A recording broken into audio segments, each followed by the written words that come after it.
We're going to look at learning objectives A and B together. I'm going to show you how to expand logarithms using properties of logs and how to restate them using different base values. Now this fellow right here is John Napier, and he is the one that discovered and documented these special properties of logarithms that we're going to use. So look at three properties that he discovered. This one here says if you have log base b of 1, it will always equal 0. So you don't have to sit and memorize this. What you could do is, let's say I asked you what is log base 3 of 1 as a numerical example. All you have to do is rewrite that log as an exponent. So when we do it, it's exponent base 3 to some power equals 1. So the question would be 3 to what power equals 1? Property of exponents, anything raised to the 0 power is 1. That's why the answer is 0. The second theorem is log base b of b will always equal 1. And what that means, what if you had log base 7 of 7? Again, you don't have to memorize the theorem. Just say you're not sure what it equals. Take it and rewrite it as an exponent. So it's log base 7. So exponent base 7 of what equals 7? That means 7 to some power equals 7. What does the answer have to be up here? It's a 1. The third one, log base b of b to the n, will always equal n. Well, one of the things you can do, here's our example, log base 5 of 5 cubed equals what? If you just set it equal to an unknown, and again rewrite it as an exponent, 5 to some power equals 5 cubed. So you can tell in this case the number has to be 3, and that's why they say it actually equals the exponent. Now we can actually piggyback off of this example. One of the properties of logarithms is if there's an exponent inside of a log, that exponent here can come forward. So let me show you. That n would come forward, and so you'd have n times log base b of b. Well, from up here, we know log base b of b equals 1, so this is 1, so it'd be n times 1 equals n.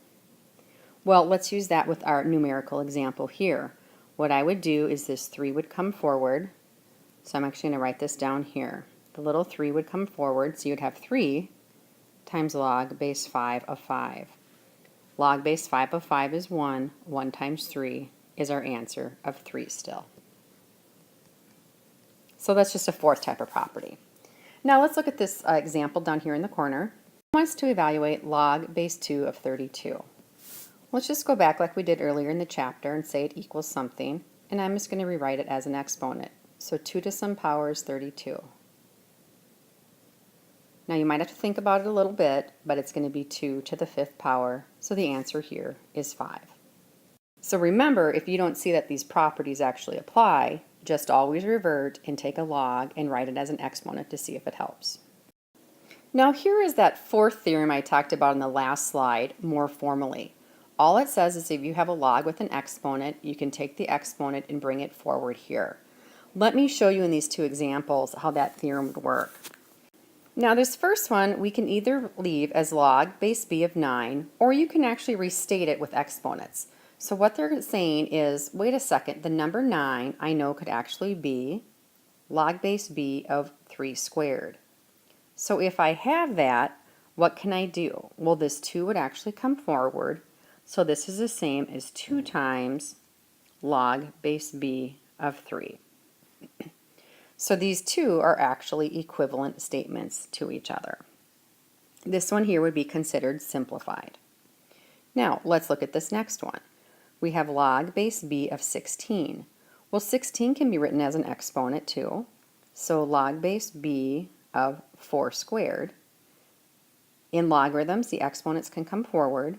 So this is the same as 2 times log base b of 4.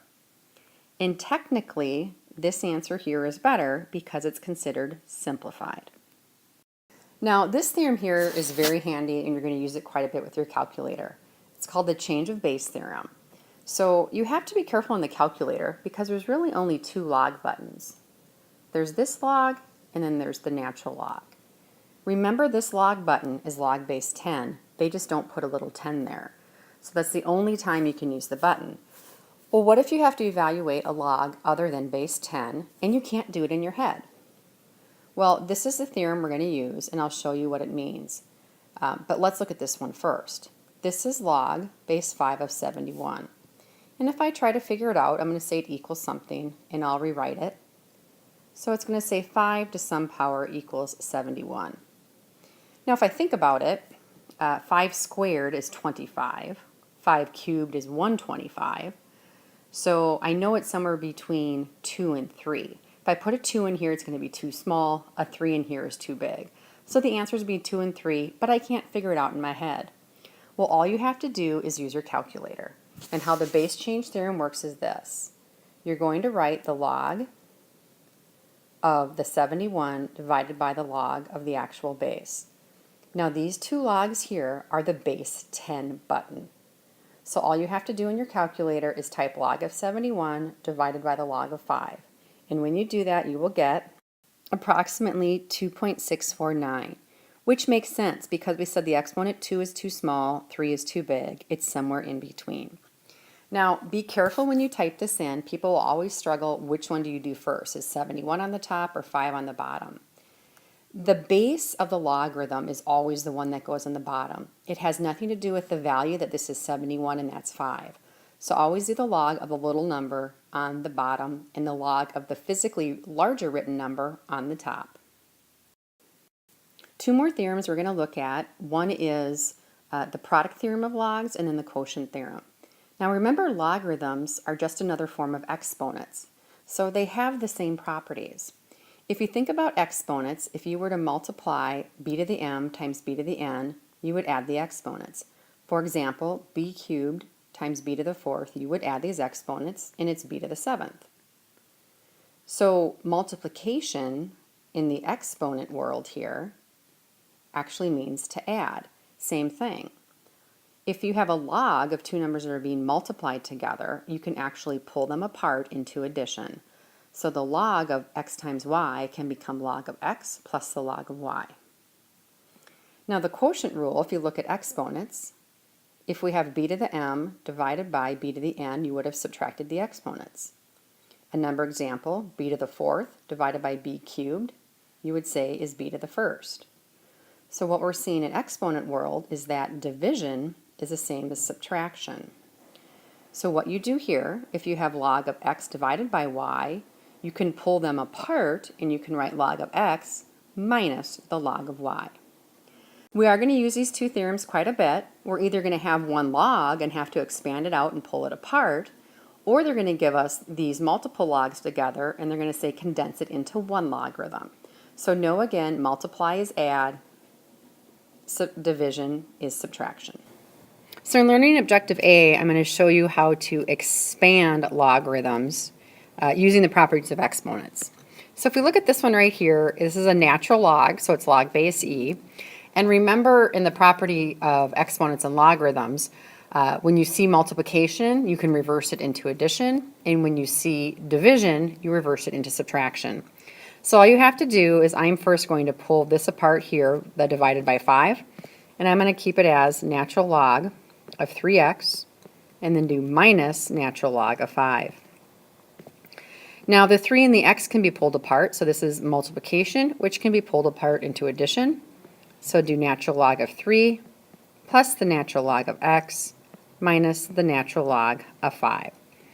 Don't forget when you do pull this apart, you actually have to put natural log with each of the terms. So this next one here is log base 6. What we want to do is pull all of the terms apart that are in here. So I have 4 squared times the square root of negative 10. So I'm going to reverse out the multiplication into addition and do log base 6 of 4 squared, and then I'm going to do plus log base 6 of the square root of 10. Now don't forget when we have exponents, those can be moved to the front. So I'm going to take this 2 and move it to the front. So I have 2 log base 6 of 4 plus we have log base 6. Now be careful, this right here, the square root symbol can be written as an exponent, so I'm going to rewrite it as 10 to the 1/2 power. Now because I've done that, I have to remember all exponents can come forward, so this still isn't complete. The 1/2 has to come forward. So our final answer is 2 log base 6 of 4 plus 1/2 log base 6 of 10. And this is considered completely expanded. Okay, this last one here, it's log base 5, so it's a different problem, but I have to pull apart all these terms. This is 5 times x squared times y cubed. So what I can do with that is I can pull apart the multiplication into addition. So if I go ahead and do that, I have log base 5 of 5 plus log base 5 of x squared plus log base 5 of y cubed. Now it's not considered done until these two exponents here are brought down into the front. So this can be moved down and this can be moved down. So then I have log base 5 of 5 plus 2 times log base 5 of x plus 3 times log base 5 of y. And this is considered our fully expanded answer.